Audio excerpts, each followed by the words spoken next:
السلام عليكم ورحمة الله وبركاته.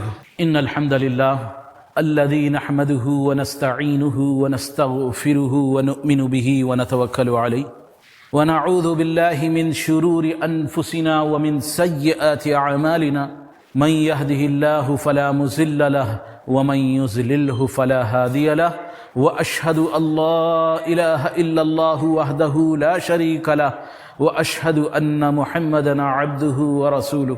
أما بعد فإن خير الحديث كتاب الله وخير الهدي هدي محمد صلى الله عليه وسلم وشر الأمور محدثاتها وكل محدثة بدعة وكل بدعة ضلالة وكل ضلالة في النار.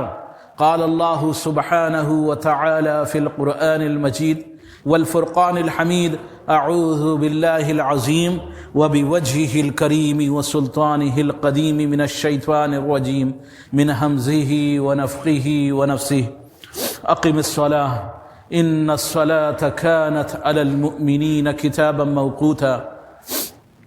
اللہ سبحانہ وتعالیٰ کی حمد و ثنا، اس کی بڑائی، اس کی عظمت، اس کی کبریائی جتنی زیادہ بیان کی جائے وہ کم ہے. بلا شبہ ساری کائنات کا پالنہار، سب کو روزی دینے والا، سب کی مشکلوں کو دور کر دینے والا، ایک اکیلا بادشاہ، ایک اکیلا رب اللہ سبحانہ وتعالیٰ ہی ہے.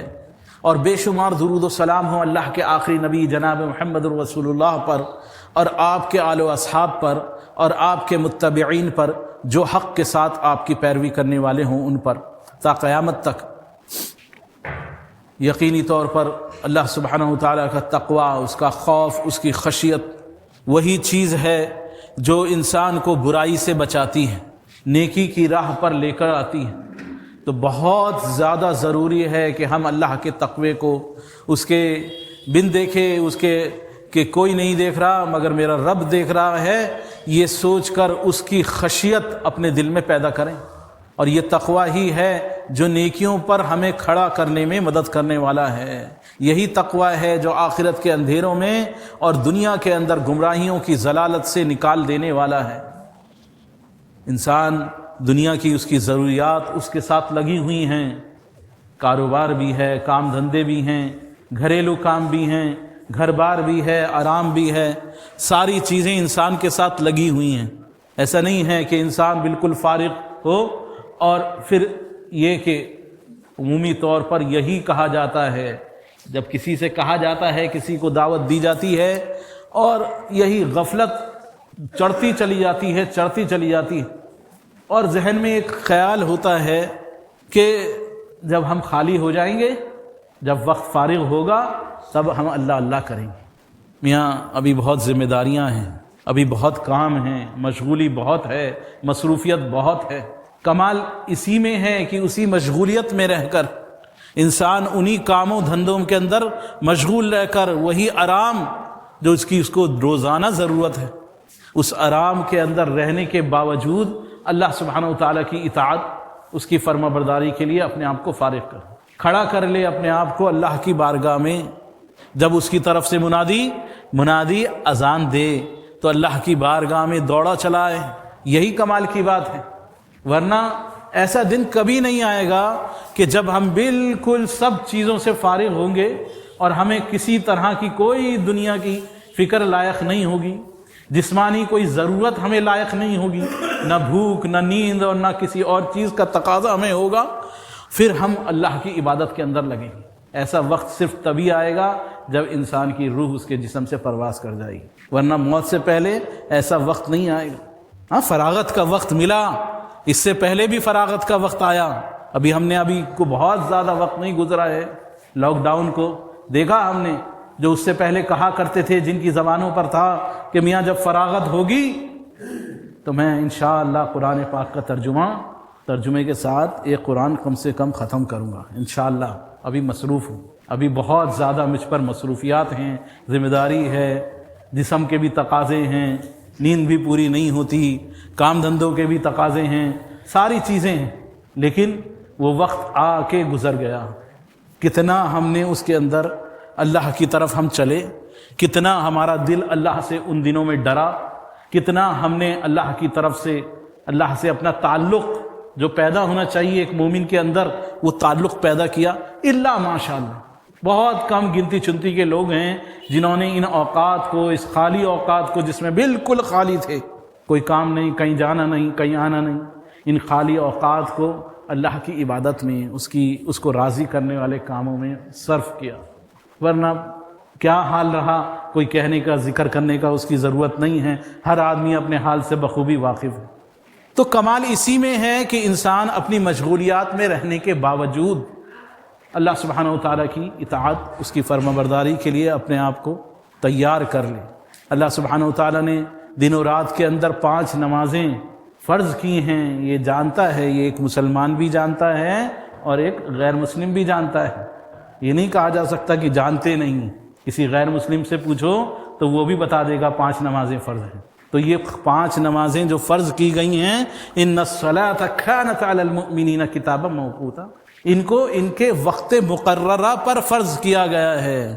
ایسا نہیں ہے کہ آپ جو ہے الارم لگائیں صبح 8 بجے کا اور کہیں کہ میں اٹھ کے آرام سے اطمینان سے پھر میں نماز پڑھ لوں گا۔ یہ خسارے کی اور گمراہی کی اور ضلالت کی اور نقصان کی بات ہے کہ انسان اپنا روزانہ کا معمول نماز کو اس کے وقت سے ہٹا کر پڑھنے کا بنا دے کہ میں نے روزانہ، کہ میاں جب فارغ ہوں گے پڑھ لیں گے، جب فارغ ہوں گے پڑھ لیں گے۔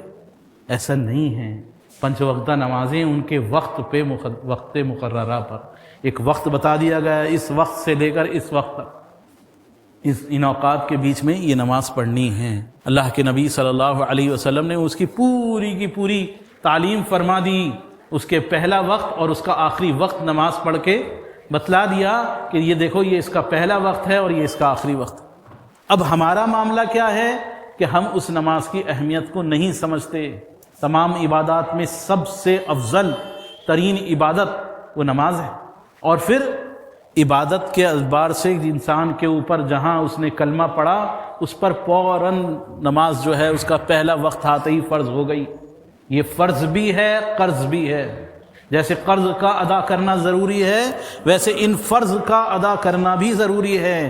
ہر حال میں ادا کرنا پڑے گا، یہ اس کے اوپر ذمہ داری ہے، بہت اہم رکن یہ نماز کا۔ بلکہ اللہ سبحانہ و تعالیٰ حکم فرما رہا ہے اقیم الصلاۃ، دیکھو نماز کو قائم کرو۔ صرف پڑھ لینا کافی نہیں، بلکہ قائم سے مراد کہ اس کے وقت کا اہتمام ہو، اس کے اندر نبی کی سنتوں کا اہتمام ہو، اس کے اندر اللہ کے خوف، اس کی خشیت، اس کا خوف دل کے اندر آئے۔ یہ نہیں کہ نماز پڑھنے آئے اور نماز پڑھ کے گئے، کیا پڑھا تھا نماز میں پتہ نہیں، جماعت کے ساتھ پڑھی تھی نماز، امام صاحب نے کیا پڑھا پتہ نہیں، اچھا انفرادی پڑھی تھی، کیا پڑھا پتہ نہیں۔ اپنے وقت کو فارغ بھی کیا، وضو بھی کیا، اس کے لیے سردی میں وضو، ٹھنڈے پانی میں ہاتھ ڈالا، گرمی میں جس طرح گرمی کے اندر آ کے نماز پڑھی، سب کچھ کرا، لیکن پتہ ہی نہیں، ہمیں اتنی غفلت کے اندر ہم چھائے ہوئے ہیں، یہ غفلت کہ ہمیں پتہ ہی نہیں کہ ہم کیا کر رہے ہیں، ہم کیا نماز پڑھ رہے ہیں، کیا اللہ کے آگے جھک رہے ہیں۔ جو اللہ کے آگے حقیقتاً جو دل کا جھکنا چاہیے نماز کے ساتھ، صفت نماز۔ گزشتہ جمعے جب میں حاضر ہوا تھا تب یہی باتیں میں نے عرض کی تھیں کہ وہ صفت، وہ احسان کی صفت، صلاۃ، جن کے اندر صفت نماز پیدا ہو گئی کہ نماز میں جس طرح ہم اللہ سبحانہ و تعالیٰ کے پابند ہیں، نماز میں اپنی مرضی سے کھا نہیں سکتے، پی نہیں سکتے، بات چیت نہیں کر سکتے، اسی طرح اس صفت کو جو نماز کی صفت ہے اس کو اپنی زندگی میں رائج کرنا ہے۔ یہ نماز بار بار مشق کرائی جا رہی ہے کہ دیکھو نماز پڑھو، یہ پریئر، یہ اللہ کے آگے رجوع ہونا اور سب سے کٹ جانا کہ ایک شخص نماز پڑھ رہا ہے، بس وہ اب سب سے کٹ گیا، نہ وہ کسی سے بات چیت کرے گا، نہ کھائے گا، نہ پیے گا، نہ کسی اپنی ضرورت کی طرف متوجہ ہوگا۔ تو بس یہ نماز کے اندر جو کیفیت ہے، یہ صفت اپنی زندگی میں پیدا کرنے کی ضرورت ہے کہ جس طرح نماز میں اللہ کے حکم کا پابند ہوں، اسی طرح اپنی زندگی میں اللہ کے حکم کا پابند، زندگی کے ہر گوشے میں، ہر لمحے میں اللہ سبحانہ و تعالیٰ کی اطاعت، اس کی فرما برداری کا میں پابند بن جاؤں۔ اللہ سبحانہ و تعالیٰ نے موسیٰ علیہ السلام کو ان سے کوہ طور پر بات کی، تو کیا فرمایا؟ یا موسیٰ اننی انا اللہ، اے موسیٰ میں اللہ ہوں، لا الہ الا انا، کوئی عبادت کے لائق نہیں میرے سوا، فاعبدنی، میری عبادت کرو، تو پھر تم صرف میری عبادت کرو، فاعبدنی واقم الصلاۃ لذکری، اور نماز کو میری یاد کے لیے قائم کرو۔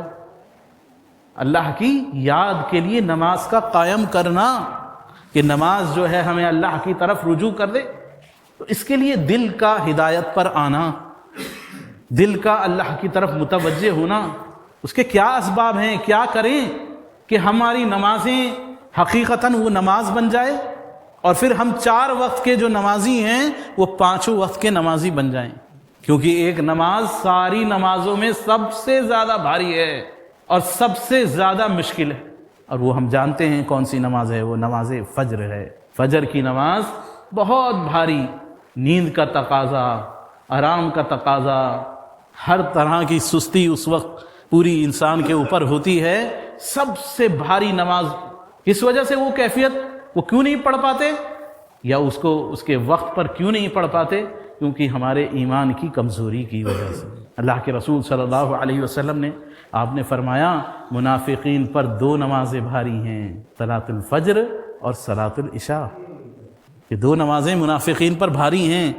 یہ صلاۃ فجر، منافق یعنی منافقین بھی نماز پڑھا کرتے تھے اللہ کے رسول صلی اللہ علیہ وسلم پر، آپ کے زمانے میں منافقین بھی نماز پڑھا کرتے تھے، لیکن ان کے بارے میں کہا جا رہا ہے کہ دیکھو یہ نماز پڑھنا بڑا مشکل ہے، یہ فجر کی نماز۔ تو اللہ سبحانہ تعالیٰ اپنے قرآن پاک کے اندر فرما رہا ہے وَاسْتَعِینُوا بِالصَّبْرِ وَالصَّلَاةِ، دیکھو اللہ کی اگر تم مدد طلب کرنا چاہتے ہو، اللہ سے اپنا تعلق پیدا کرنا چاہتے ہو، اپنی دنیا کے اور دین کے تمام امور کے اندر اس کو اپنا مددگار شامل حال بنانا چاہتے ہو، اس سے مدد چاہتے ہو، طلبگار ہو اس چیز کے کہ اللہ سبحانہ و تعالیٰ تم اللہ والے بن جاؤ، تم دعا کے لیے ہاتھ اٹھاؤ اور تمہاری دعائیں قبول ہوں، تو صبر کے ساتھ اور نماز کے ساتھ اللہ سے مدد طلب کرو۔ وَاسْتَعِینُوا بِالصَّبْرِ وَالصَّلَاةِ، اور بعض محدثین نے اس کے تعلق سے کہ صبر کیا ہے، اس کو روزے کے ضمن میں ذکر کیا ہے، یعنی روزے اور نماز کے ذریعے سے اللہ سے مدد طلب کرو۔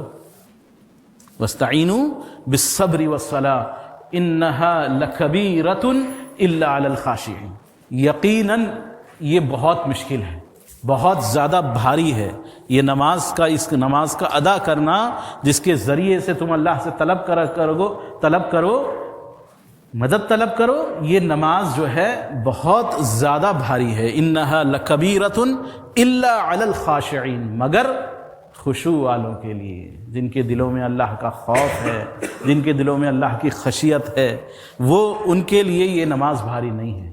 ان کی صفات کیا ہیں ان خشوع والوں کی؟ اللہ سبحانہ وتعالیٰ نے آگے بیان فرمائی الذین یظنون انہم ملاقو ربہم وانہم الیہ راجعون، جن لوگوں کو یقین ہے، ظن کے معنی قرآن پاک میں امید کے نہیں بلکہ یقین کے آئے ہیں، کہ ہم کو یقین تھا کہ ہم اللہ سبحانہ وتعالیٰ سے ملاقات کرنے والے ہیں۔ تو الذین یظنون انہم ملاقو ربہم، جن لوگوں کو یقین تھا کہ انہیں اللہ سبحانہ وتعالیٰ سے ملاقات کرنی ہے اور ایک دن اس کی طرف پلٹ کر جانا ہے، تو ان کے لیے یہ نماز کا پڑھنا آسان ہے، ان کے لیے نماز کے لیے اٹھنا آسان ہے، کہ آج دنیا کے اندر اپنا آرام چھوڑنا ان کے لیے آسان ہے، کیونکہ ایک دن یہ سارا آرام، یہ سکون، اے سی میں لیٹے ہوئے ہو اے سی کی ٹھنڈک، کمرے کے اندر گدے پر لیٹے ہوئے ہو تو گدے کا آرام، سردی میں رضائی کے اندر ہو تو رضائی کی گرماہٹ، سب کچھ اسی وقت ایک وقت تمہیں چھوڑنی پڑے گی۔ بدن کھا گئی، کیسے یہ مٹی کیسے بدن کھا گئی، کیسے خوبصورت لوگ تھے، کیسے بہترین گندوں پر رہا کرتے تھے، سکون سے آرام سے اے سی میں اور سردی کے اندر کمبلوں اور لحافوں کے اندر وہ رہنے والے لوگ، ایک وہ وقت آیا کہ بس ایک پتلی سی چادر پہنا کے، وہ بارش کا موسم تھا اس کے اندر بھی تدفین کر دی، اور گیلی مٹی تھی اس کے اندر بھی نہ سردی کا لحاظ کرا نہ گرمی کا لحاظ کرا، نہ سانپ بچھو کیڑے مکوڑے سے کچھ حفاظت کا انتظام کرا، لیکن وہ لے جا کے قبر کے اندر لٹھا دیا۔ تو اس سے پہلے کہ چھوٹنا ہے، چھوڑنا پڑے گا یہ آرام، یہ کاروبار جس کے اندر لگے ہوئے ہیں، دن رات کما رہے ہیں، اس کاروبار کو ایک دن چھوڑ کے جانا پڑے گا۔ کر رہے تھے کام اور بس بلاوا آیا اللہ کی طرف سے اور چل دیے، تو ایک وقت چھوٹے گا۔ تو چھوٹنے سے پہلے کہ بڑا چھوٹے، اس سے پہلے خود چھوڑ دو۔ کچھ دیر کا چھوڑنا آسان ہے، جب دل کے اندر اللہ کا خشیت، اللہ کا خوف دل کے اندر ہو کہ کل مجھے اللہ سبحانہ وتعالیٰ کے یہاں لوٹ کر جانا ہے، اپنے اعمال کا حساب دینا ہے۔ اب جو کچھ میں نے کیا کوئی نہیں دیکھ رہا، میرا اللہ دیکھ رہا ہے۔ کوئی نہیں دیکھ رہا، میرا اللہ دیکھ رہا ہے۔ میں نماز قائم کرتا ہوں نہیں کرتا ہوں، کوئی نہیں دیکھ رہا۔ تو اب مجھے کس نے آمادہ کیا کہ وہ میں اس بستر کی گرمائی کے اندر سے اٹھ کے اپنے رب کے آگے مناجات کرنے کے لیے کھڑا ہو جاؤں۔ امام شافعی رحمۃ اللہ علیہ کی بیٹی تو رات بھر جو ہے قیام کے اندر رہتی تھی۔ ان کے تعلق سے ایک حکایت آتی ہے کہ وہ رات بھر نماز پڑھتی رہتی تھی۔ تو باپ نے سمجھایا کہ بیٹا رات بھر نماز کیا بات ہے، ساری رات نماز پڑھتی ہو، سو جایا کرو، آرام کر لیا کرو کچھ دیر۔ کیوں نہیں سوتی، کیوں آرام نہیں کرتی؟ کہ نہیں میں سوتی ہوں، بالکل سوتی ہوں، سونے کے لیے لیٹتی ہوں، آرام کرنے کے لیے لیٹتی ہوں، پھر بس جیسے ہی آنکھیں بند کرتی ہیں تو دل گھبرا جاتا ہے، دل میں خیال ہوتا ہے کل پتہ نہیں صبح مٹی کے نیچے ہوں گی، یہاں واپس یہیں اسی بستر پر ہوں گی، کہاں آنکھ کھولیں گی؟ موت کا پتہ نہیں کہ کل بس یہ آخری رات نہ ہو زندگی کی۔ بس اس خوف سے ڈر کے مارے پھر گھبرا کے اٹھ جاتی ہوں، پھر اللہ کے آگے کھڑی ہو جاتی۔ تو اللہ کے نیک بندے جو اللہ کے نیک ولی ہوتے ہیں وہ اپنی آخرت کو اپنے سامنے رکھ کے زندگی گزارتے ہیں۔ تو وہ لوگ تو رات بھر قیام کر رہے ہیں، ہمارا حال کیا ہے؟ ہم فجر کی نماز پڑھنی ہمارے لیے بھاری ہے، فجر کے اندر اٹھنا بھاری ہے۔ 4 نمازیں کتنے اہتمام سے ہم پڑھنے والے ہیں، لوگ سمجھتے ہیں بڑے نمازی ہیں، لیکن یہ 5ویں نماز کا کیا حال ہے ہم بخوبی جانتے ہیں۔ کیا مساجد کے اندر حال ہے، کیا ہمارا خود کا حال ہے۔ اور پھر اس کے ساتھ ساتھ اس فجر کی نماز کی 2 سنتیں، ہائے ان 2 سنتوں کا حال تو اور برا ہے، ان کا کتنا اہتمام ہوتا ہے، ان کا کتنا دھیان کیا جاتا ہے۔ اما عائشہ صدیقہ رضی اللہ تعالیٰ عنہا وہ روایت کرتی ہیں کہ رسول اللہ صلی اللہ علیہ وسلم اتنا کسی نفلی نماز کا، کسی نماز کا، غیر فرائض فرضوں کی نماز کا اتنا زیادہ، جو فرض نہیں ہیں وہ تمام نمازیں نوافل ہیں، نوافل سنت زائد نمازیں جو ہیں فرضوں کے علاوہ، ان میں سے کسی نماز کا اتنا اہتمام نہیں فرماتے تھے جتنے آپ رسول اللہ صلی اللہ علیہ وسلم یہ فجر کی 2 سنتوں کا اہتمام فرماتے تھے۔ بڑے اہتمام سے آپ اس کو پڑھا کرتے تھے، اور آپ فرماتے کہ یہ فجر کی 2 رکعتیں دنیا وما فیہا سے بہتر ہیں۔ جو کچھ دنیا کے اندر ہے وہ اور دنیا اس سب سے بہتر یہ فجر کی 2 رکعتیں، فجر کی نماز سے پہلے پڑھی جانے والی 2 رکعتیں۔ فرض کی نماز کی بات نہیں ہو رہی، فجر کی سنتوں کی بات ہو رہی ہے۔ فجر کی سنتوں کے تعلق سے فرمایا کہ یہ دنیا وما فیہا سے بہتر ہے، بلکہ ایک روایت کے الفاظ ہیں، فرمایا کہ یہ دلوں کی مرادوں کو پورا کرنے والی ہے، کہ تمہارے دل میں امیدیں مرادیں ہیں، چاہتے ہو میری مراد پوری ہو جائے، دل میں بڑی آرزویں طلب دل کے اندر ہیں، بڑی خواہشیں رکھتے ہو، تو ان سنتوں کا اہتمام کرو، یہ دلوں کی مرادوں کو پوری کرنے والی ہیں یہ فجر کی 2 رکعتیں۔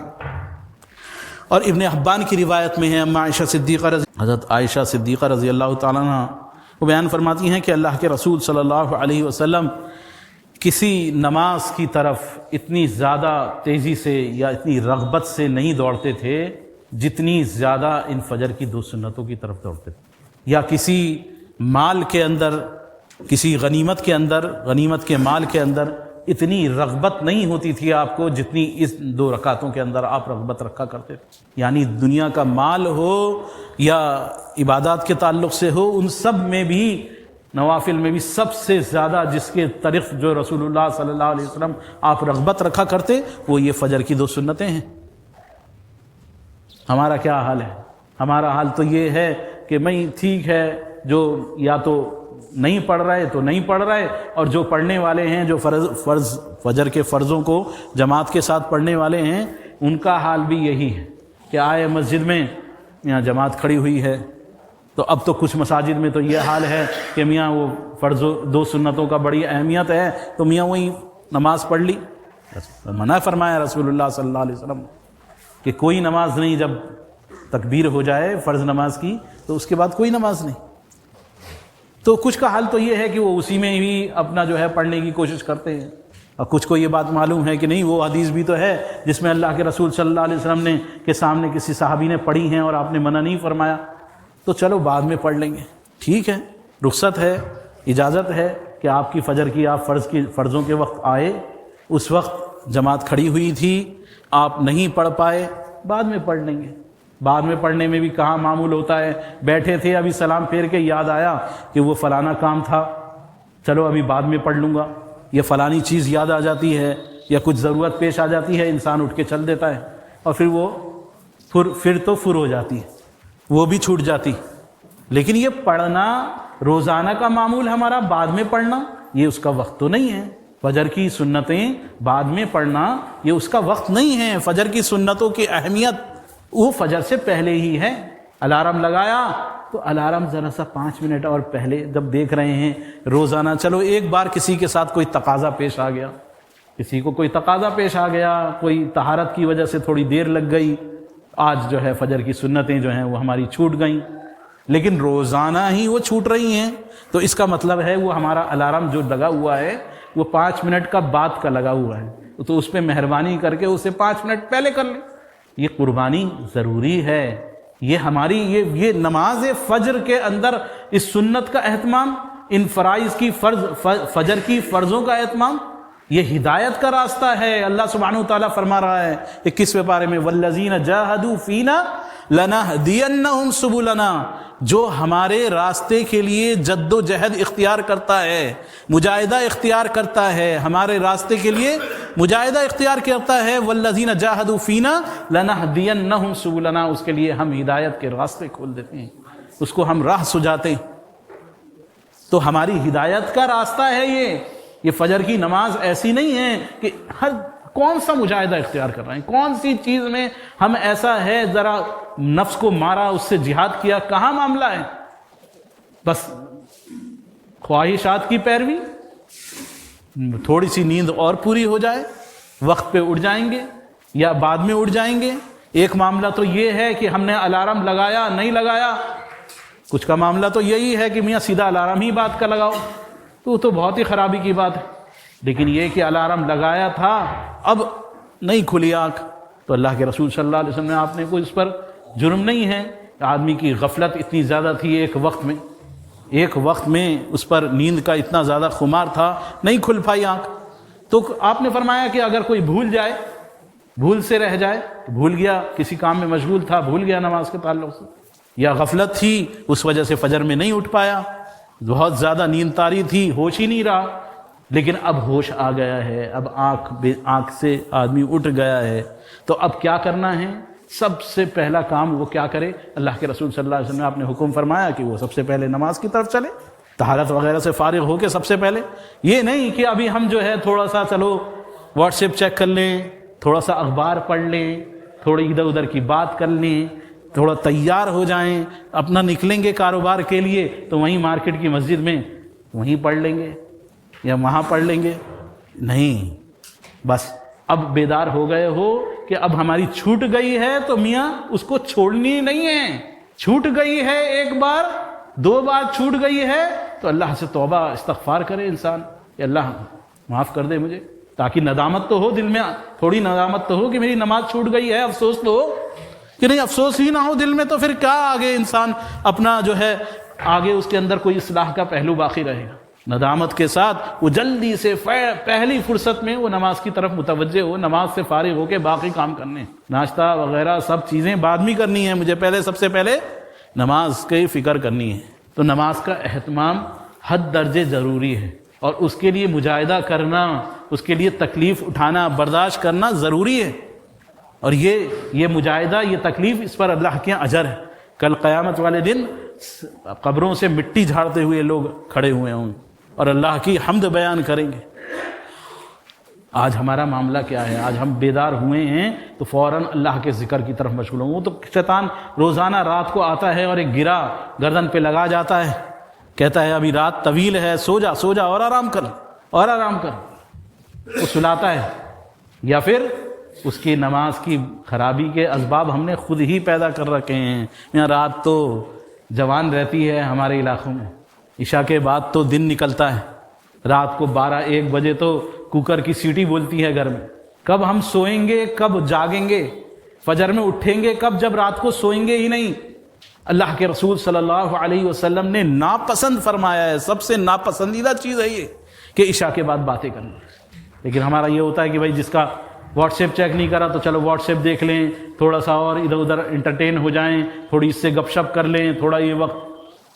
کچھ لوگوں کو چھوڑ کے ایک مہمان نواز، ایک دعوت کا دینے والا، ایک پڑھائی کا علم کا حاصل کرنے والا طالب علم، اور شوہر اور بیوی کی کچھ باتیں، ان کو چھوڑ کر بقیہ کسی کے لیے درست نہیں ہے کہ وہ عشاء کی نماز کے بعد جو ہے وہ سونے کی جگہ کچھ اور کاموں میں مشغول. تو جلدی سو، جلدی اٹھو. لیکن ہمارا معمول ہی نہیں ہے، جب اس کے ہی خلاف ہے. جب بجائیں گے ہم 2-2 1-1 2-2 3-3 بجے ہم سوئیں گے تو کہاں سے کون سی فجر اور کیسی فجر. اٹھنا بھی صبح مشکل. کیا اب ہمیں میاں نیند بھی نہیں آتی، لیٹتے ہیں نیند ہی نہیں آتی. تو بھائی جب تم دیر سے اٹھو گے، دیر سے سو گے تو کہاں سے نیند آئے گی؟ دیر سے روزانہ کا معمول بنا لیا، دیر سے اٹھنا بڑھتا چلا جا رہا ہے چلن. پہلے ہوتا تھا کہ دکانیں کاروبار سویرے کھلا کرتے تھے، اب ان کا ٹائم بڑھتا چلا جا رہا ہے، بڑھتا چلا جا رہا ہے. عام معمول دیر تک سونا اور دیر سے اٹھنا. اور یہ سب کیا ہے؟ یہ سب غفلت کی علامتیں ہیں. یہ سب اس قبر کو جس کے اندر جانا ہے اس کے بھول جانے کی علامتیں ہیں. اس اللہ کے سامنے کھڑا ہونے سے بے خوف ہو جانے کی علامتیں ہیں. ایمان کے ضعف کے، ایمان کی کمزوری کے، منافقت کے، اس کی علامتیں ہیں. تو ضرورت کیا ہے؟ کہ ضرورت یہ ہے کہ ہم فجر کی نماز کا خصوصاً اہتمام کریں، اس کو سمجھ کے چلیں. ابو عمیر رضی اللہ تعالیٰ عنہ، صحیح مسلم کی روایت ہے، اللہ کے رسول صلی اللہ علیہ وسلم سے سنا انہوں نے کہ آپ فرماتے تھے لن یلج النار احد صلی قبل طلوع الشمس وقبل غروبها. وہ شخص جہنم میں نہیں جائے گا جو شخص سورج کے نکلنے سے پہلے. فضیلت بیان کی گئی ہے یہ فجر کی، خصوصاً کہ جو آدمی فجر کی نماز کا اہتمام کرنے والا ہے، اللہ کی ذات سے امید یہی ہے کہ وہ بقیہ نماز کا بھی اہتمام کرے گا. لیکن سب سے بھاری نماز فجر کی نماز، اور اتنی زیادہ فضیلت کہ وہ جہنم میں نہیں جائے گا جو فجر کی نماز کا اہتمام کرنے والا ہوگا. اور بخاری اور مسلم کی روایت میں ہے کہ اللہ کے رسول صلی اللہ علیہ وسلم نے فرمایا، حضرت موسیٰ اشعری رضی اللہ تعالیٰ عنہ وہ روایت کرتے ہیں کہ جو 2 ٹھنڈی نمازوں کا اہتمام کرے گا، جو 2 ٹھنڈی نمازوں کا اہتمام کرے گا وہ جنت میں جائے گا. 2 ٹھنڈی نمازیں، فجر اور عصر. عصر کی نماز کی بھی بہت اہمیت ہے. یہ وہ ہیں جو ٹھنڈی نمازیں جنہیں کہا جاتا ہے، ٹھنڈک کا وقت ہے، دھوپ جو ہے اس کی تیزی نہیں ہوتی. فجر کی نماز وہ وقت ہوتا ہے، فجر کی نماز اور عصر کی نماز کا، جس وقت فرشتے حاضر ہوتے ہیں. صبح کے فرشتے شام کو اور شام کے فرشتے صبح کو حاضر ہوتے ہیں. صبح کے فرشتے شام کو اور شام کے فرشتے صبح جو ہے وہ حاضر ہوتے ہیں بارگاہ الہی میں. اور صبح والوں کی ڈیوٹی شام کو بدلتی ہے اور شام والوں کی صبح بدلتی ہے. تو وہ اللہ سبحانہ وتعالیٰ کی طرف جب لوٹتے ہیں تو اللہ سبحانہ وتعالیٰ جاننے کے باوجود، بلا شبہ اللہ سبحانہ وتعالیٰ سب باتوں کا جاننے والا ہے، تو پوچھنا اس بات کی دلیل نہیں ہے کہ جانتا نہیں، وہ بخوبی واقف ہے. اس کے باوجود اپنے بندے کے درجات کو بڑھانے کے لیے سوال کرتا ہے فرشتوں سے. وہ پوچھتا ہے منسل کہ میرے بندوں کو کس حال کے اندر چھوڑ کے آئے. کہ ہم فرشتے جواب دیتے ہیں کہ ہم جب آئے تھے تو اسے نماز میں دیکھا تھا، اور جب ہم گئے تو بھی اسے نماز میں دیکھا. دونوں اوقات میں اسے ہم نے نماز کی حالت میں پایا تھا. فجر میں اور عصر میں 2 وقت ہیں جو ڈیوٹی بدلنے کا وقت ہے.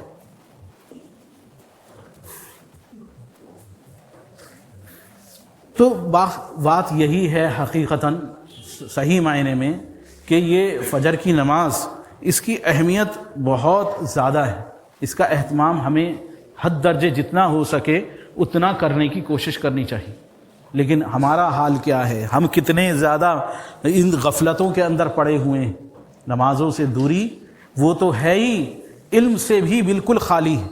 یعنی مجبوری ہو سکتی ہے فجر کے وقت، ایک تو ایمان کی کمزوری کی وجہ سے انسان نہیں اٹھ پاتا، ایک نیند کے غلبے کی وجہ سے نہیں اٹھ پاتا، وہ میں نے آپ کے سامنے ظاہر بات کری. ایک اور وجہ ہے کوئی طہارت کا مسئلہ کھڑا ہو جاتا ہے کہ آدمی پاک نہیں ہے، پاکی کا کوئی مسئلہ ہے. یہاں اسی مسجد کے اندر، یہاں ممبر کے بالکل آگے ایک صاحب سے ملاقات ہوئی.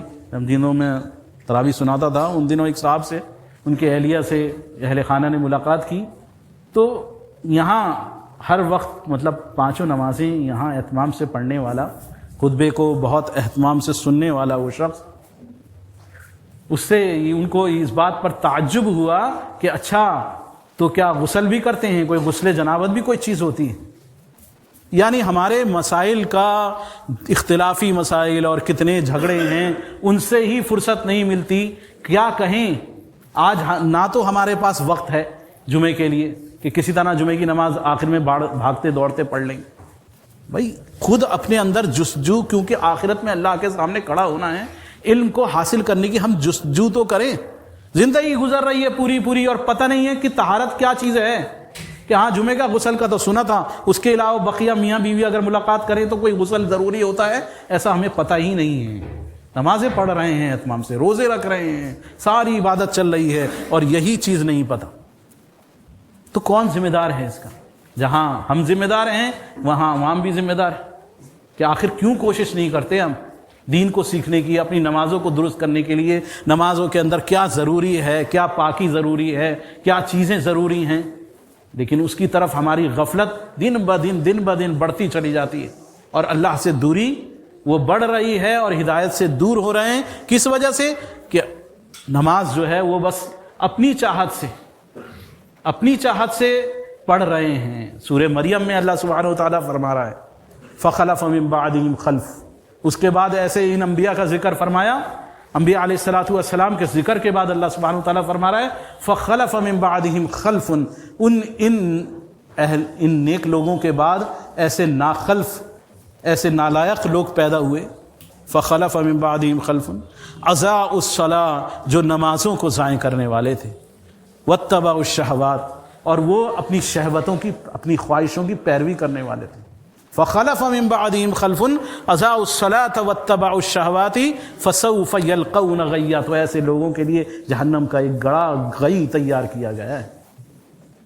تو آج ضرورت ہے بیدار ہونے کی. آخر کون سا وقت آئے گا جب ہماری فجر کی نماز معمول میں آ جائے گی، جب ہماری ساری نمازیں معمول کے اعتبار سے صحیح وقت پہ ہم ادا کرنے لگیں گے، جمعے کا خطبہ اس کی اذان سے پہلے اہتمام سے سننا شروع کریں گے، جمعے کے وقت میں اپنا کاروبار بند کر کے جمعے کے وقت کو پورا فارغ کرنے کا حکم ہے. اور یہ وہی جمعے کا وقت ہے جس کے اندر اللہ سے تعلق پیدا کرنے کا، جس پر بہت زیادہ اجر و ثواب بھی ہے اور اپنے علم کے بڑھانے کا ذریعہ بھی ہے، اپنی غفلت کو دور کرنے کا ذریعہ بھی ہے.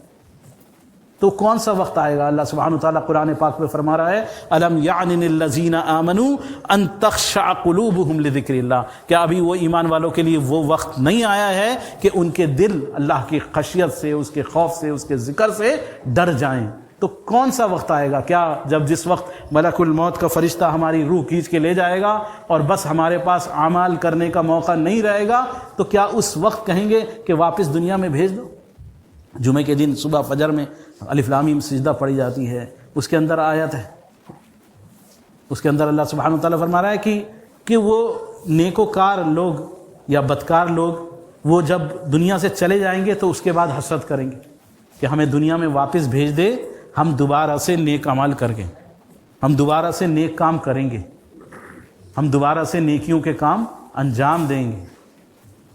تو ضرورت ہے کہ اس سے پہلے کہ ہماری نماز پڑھی جائے، ہم نماز پڑھیں، اور نماز پڑھیں نہیں بلکہ اس کو قائم کریں، اس کے اوقات کے اعتبار سے، اس سنتوں کے اعتبار سے، اور کما حقہ، جیسا اس کے اندر اللہ سے خشوع خضوع ہونا چاہیے، اس کے وقت کا اہتمام ہونا چاہیے، اور جیسے اس کا حق ادا ہونا چاہیے ویسے اس کا حق ادا کرنے کی کوشش کریں۔ اللہ سبحانہ و تعالیٰ سے دعا ہے کہ اللہ سبحانہ و تعالیٰ اپنے نیکوکار بندوں میں العالمین تو ہمیں شامل فرما لے۔ العالمین اب تک زندگی کے اندر جتنی غفلتوں کے ساتھ اور جتنی بے دھیانی کے ساتھ زندگی گزری ہے العالمین اس سب کو اللہ تو معاف فرما دے۔ العالمین موت سے پہلے پہلے اپنے اعمالوں کو سنوار لینے اور موت کی تیاری کرنے کی العالمین ہم سب کو توفیق عطا فرما۔ العالمین دنیا اور آخرت دونوں جہانوں کی تمام پریشانیوں، بلاؤں، آفتوں اور بیماریوں کو العالمین ہم سے، ہمارے اہل خانہ سے اور تمام مسلمانوں سے العالمین دور فرما دے۔ دنیا اور آخرت دونوں جہانوں کی تمام خیر و بھلائیاں نصیب فرما دے۔ تمام پریشان حالوں کی پریشانیوں کو دور فرما۔ تمام بیماروں کو اللہ تو شفا عاجلہ کاملہ دائمہ عطا فرما۔ اے رب العالمین جو بے نکاح بیٹھے ہوئے ہیں اے اللہ اپنے غیب سے ان کے لیے دین اور دنیا دونوں کے اعتبار سے بہترین جوڑے اپنے غیب سے العالمین مرحمت فرما دے، اپنے خزانے سے مرحمت فرما دے۔ العالمین جو بے اولاد ہیں انہیں نیک صالح اولاد عطا فرما دے۔ العالمین اے اللہ تو ہی دعاؤں کا قبول کرنے والا ہے، تو ہی حاجتوں کا پورا کرنے والا ہے۔ اے العالمین ہدایت کے ساتھ العالمین ہماری سب کی جن لوگوں نے دعاؤں کے لیے کہا ہے، کہنا چاہتے تھے کہہ نہیں سکے یا ان کا ہم پر کسی طرح کا کوئی حق ہے، العالمین ان کی اور ہماری تمام جائز حاجات کو ہدایت کے ساتھ العالمین پورا فرما دے۔ آمین یا رب العالمین۔ استغفر اللہ لقول هذا ولسائر المؤمنین من كل ذنب واستغفروا انه هو الغفور الرحیم۔